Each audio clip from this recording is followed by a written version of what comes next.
¿Cómo te definirías profesionalmente? Depende en cuál de mis avatares. Realmente soy un arquitecto y es como lo que firmo y es lo que declaro cuando tengo que rellenar cualquier tipo de papel en una aduana al entrar en cualquier país. Pero soy un arquitecto de un tipo muy determinado. Enseño en la universidad, soy catedrático en la Escuela de Arquitectura que ahora dirijo, pero al mismo tiempo mi trabajo tiene que ver con comunicación, tiene que ver con contar lo que es la arquitectura, contar lo que es el arte contemporáneo. Soy un comisario, un curatore, un curator, como diablos lo queramos decir, pero un arquitecto que se expresa colocando ideas en el espacio. Todos colocamos ideas en el espacio, todos los arquitectos, pero en mi caso esas ideas tienen al mismo tiempo un relato. Tienen una historia y tienen una historia que previamente ha tenido un análisis de una realidad y de lo que quiero decir. Probablemente sea una exposición, sea un museo, sea un concepto y esa transmisión de ese concepto en movimiento de tal manera que no es un libro, no es una publicación que tengamos en las manos, sino que estamos inmersos dentro de ella. Probablemente eso es lo que hago. ¿Cómo descubriste tu vocación? Yo creo que las vocaciones no se descubren, estamos dentro de ellas. Yo era un niño raro, estaba en una casa con mi familia, en que era el único niño, y viajábamos por toda España. Veíamos todas las ciudades, los museos, semana tras semana o año tras año.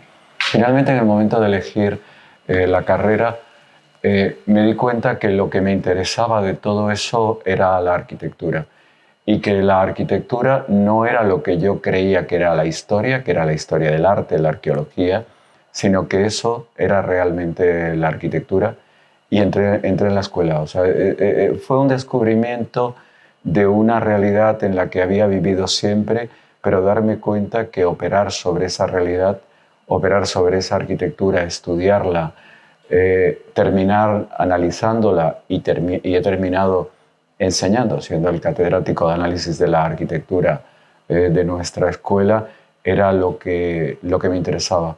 Fue una profesión aprendida a través de muchos años de inmersión y descubrir que la lectura de ese mundo me lo daba la arquitectura, que la arquitectura nos acompañaba en cualquiera de nuestras actividades y que quería ser capaz de crearla, de modificarlo y de poder intervenir en el mundo que a través de una creatividad espacial.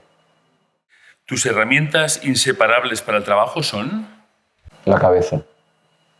Siempre la cabeza. Siempre mirar dentro e imaginar algo que nunca ha sido hecho o cosas que han sido hechas, hacerlas y verlas de otra manera. Diseñamos dentro de la cabeza, imaginamos nuestros instrumentos, no es el lápiz son el elemento que utilizamos para dar instrucciones, para trasladar esa realidad mental, ese mundo que tú estás creando dentro de ti, que además puedes recorrer y que te puede abarcar a ti, igual que abarca a todo lo que te rodea, y dar instrucciones para luego poderlo construir, para luego poderlo fabricar. No es el ordenador. Yo que vivo con un ordenador o con el teléfono más bien al lado, esto siempre es un instrumento de comunicación y de información. Pero en el momento del proceso de creación es un proceso completamente mental. ¿Cuál es el lugar más sorprendente en el cual te has inspirado? Yo creo que no hay nada más sorprendente que la realidad cotidiana, que lo que tenemos alrededor nuestro. Ahora estoy con mis estudiantes haciendo un análisis de su propia vida, haciendo que estudien los espacios en que transcurre su vida, que los documenten, que tomen nota de todo ello y que después reflexionen sobre ello. Si estás buscando una referencia culta, pues probablemente un cuadro de Velázquez. La Bienal del 2006, el Pabellón de España, la Bienal de Venecia, España F, nosotras las ciudades, 100 mujeres. hablando de cómo intervienen en la ciudad. Yo creo que fue el primer pabellón de género que se hizo en la Bienal de Venecia. Estaba inspirado completamente en los cuadros de Velázquez, en una serie de Velázquez, en el que la figura del rey, después de uno de los infantes y finalmente de uno de los bufones, se extrae completamente del mundo y el propio cuadro, el personaje genera espacio en torno a él. Ellas eran ese personaje y ellas eran ese distinto avatar de la sociedad que lo representaba. El Prado ha sido siempre una de mis constantes, pero realmente es cualquier cosa. Cualquier cosa, este propio espacio donde estamos o la cámara que me está mirando en estos momentos puede convertirse en una fuente de inspiración. Si miras el futuro, ¿qué ves? Sueños, posibilidades, otros trabajos. Una vez me preguntaron en qué pensaba en el momento en que estaba inaugurando algo y mi respuesta era en el trabajo siguiente que estaba haciendo. Siempre encadenamos una reconstrucción de la realidad a través de nuestro trabajo con la siguiente. Y yo creo que es una sucesión, por así decirlo, de parejas que acompañan nuestra vida. Nuestro trabajo, lo que estamos haciendo, forma parte siempre de nosotros mismos. Es una proyección. ¿La arquitectura y la moda, qué son para ti? Lo mismo con distintas escalas. El grupo de investigación que tenemos en la universidad se llama Arquitectura, Diseño, Moda y Sociedad. Esto es nosotros mismos, la indumentaria que nos envuelve, que nos protege, que nos representa, que hace que la sociedad entienda cuál es la imagen que tenemos de nosotros o que nos permite camuflarnos dentro de ella.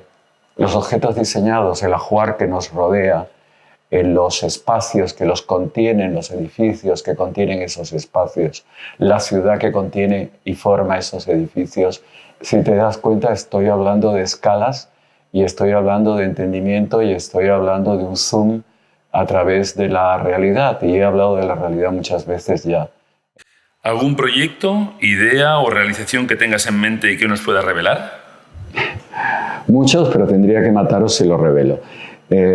Hasta que esté inaugurado no puedo hablar realmente del proyecto en el que estoy ahora inmerso. Estoy inmerso en dos proyectos.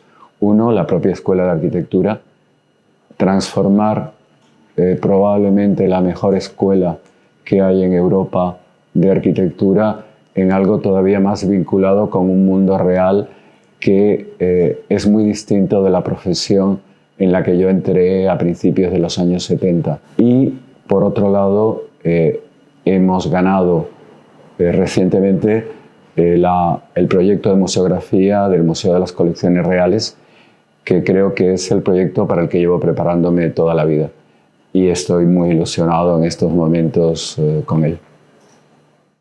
Matimex ofrece un sinfín de soluciones para la arquitectura y el interiorismo.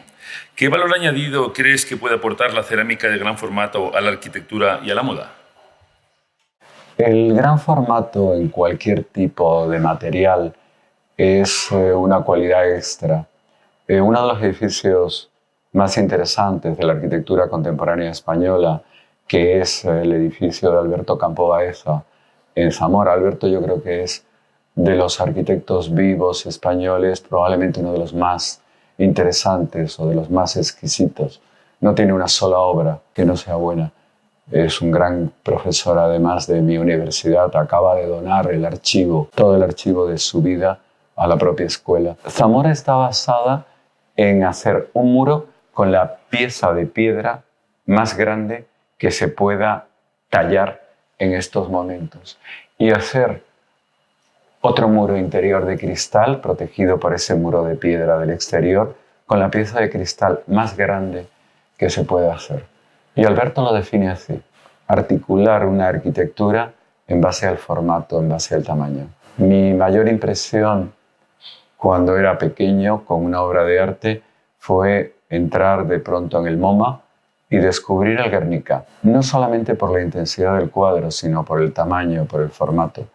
Era otro mundo completamente distinto. Todos teníamos en esa casa de la España de la transición una serigrafía de este tamaño, del Guernica, y prácticamente todas las casas de los estudiantes tenía una. Y de pronto entrabas en una habitación pequeña y te encontrabas un cuadro inmenso que encerraba todo un mundo determinado dentro. Ahí yo aprendí lo que era el formato y aprendí lo que era el tamaño.